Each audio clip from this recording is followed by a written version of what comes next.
What's up everybody? Welcome back to the channel. So, we're all getting ready to get back outside as things start to open back up here in Oregon and Washington over the next few weeks.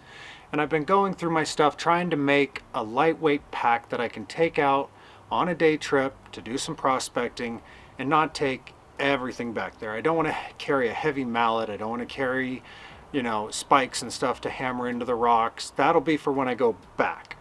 So I thought I'd take a minute and show you guys my quick day pack for this year in 2020. So just like everybody else out there, I'm going to start with the gold pan. Now everybody has their choice. Everybody likes different types of riffles or shapes. There's a lot out there. This is just one that I find is really comfortable in my hand. I have bigger ones, I have smaller ones. Now this one's one of my favorites. This one is actually, that in there, the Gold Catcher.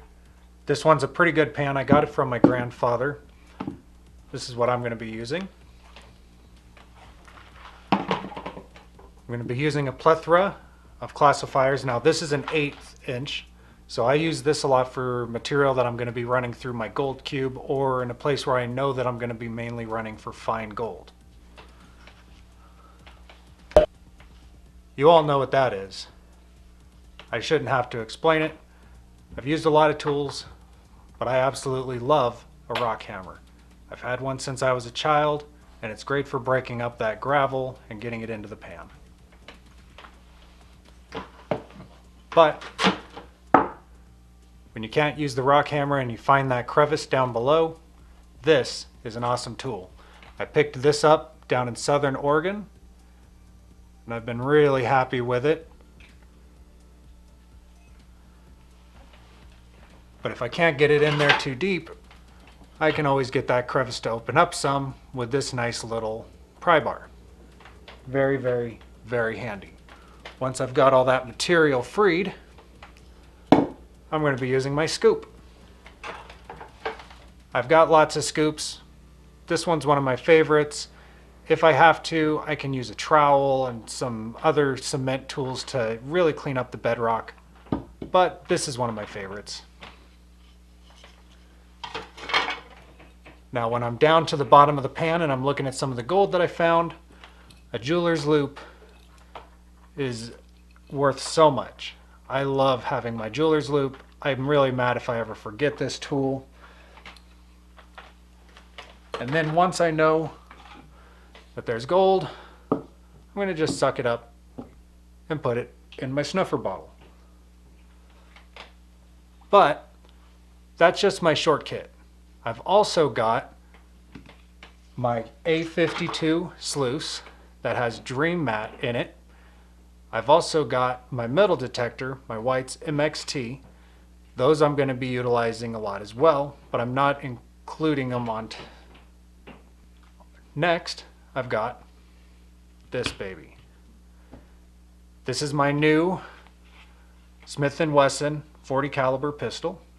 I'm going to be carrying this while I'm out and about, not because I'm afraid of humans, but in case an animal comes up and I need to defend myself. It's also nice and light. I really, really am happy with this pistol.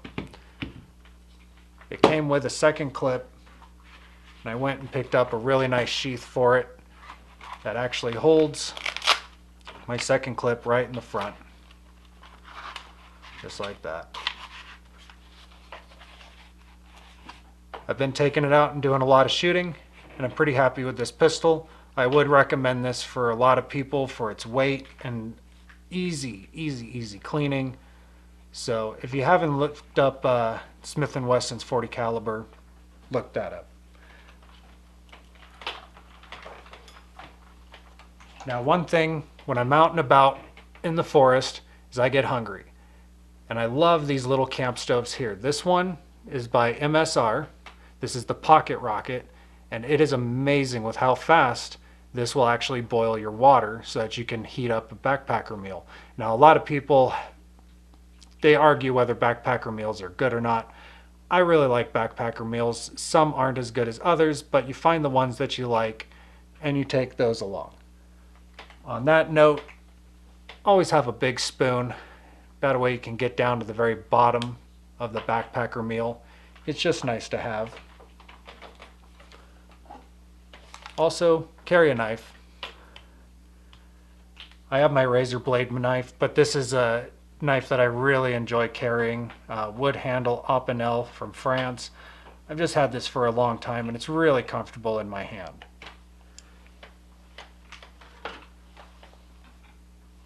Now for filming, you guys know my GoPro. I film on this a lot. It's quick, it's easy. I'm filming right now on my Canon T7i. Now people, they go back and forth on that camera. I like it because it's lightweight, it's affordable. I can throw lots of lenses on it, including my Sigma 18-35, which is a really nice lens, gives good saturation. I don't necessarily use this for my videos because it makes a sound that my mic can pick up, but I think I'm going to still use it in interviews just with a separated mic. And then on that lens, I use a Peter McKinnon 6-9 stop ND filter. This is really nice for when I'm filming down on the beach because it's super duper bright, and this thing will darken that up really awesome so that I can keep my shutter speed nice and low. But I really wanted to upgrade my shots this year, so I took the plunge and got a drone. This drone's pretty awesome. It came with a display, an extra battery, the controller, and the drone itself. I'm very happy with this. What's awesome about this DJI isn't the fact that it's user-friendly, but that it's only 249 grams. You can actually see right here. I don't know how well the camera will pick that up, but it's only 249 grams, which means that you don't have to register this with your name and stuff. Anything under 250 grams is considered recreational. So this is going to give a lot more dramatic shots to the videos, and I'm really excited to start practicing with this and getting some shots with this beautiful little gimbal here on the front. So thanks for joining me today, guys. I really enjoyed making that video to show you guys some of the new gear that I'm going to be taking out in the field with me this year.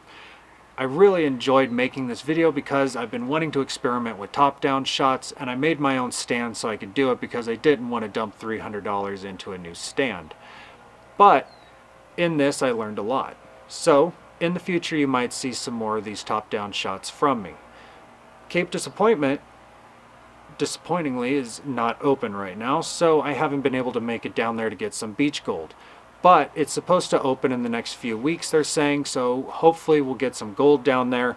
And like last time, I'm going to be taking half of those concentrates and putting it towards the 1,000 subscriber giveaway.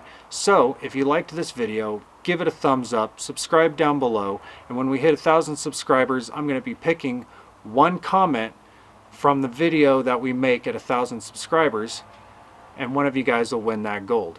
So thanks for joining me today, guys, and until next time, bye.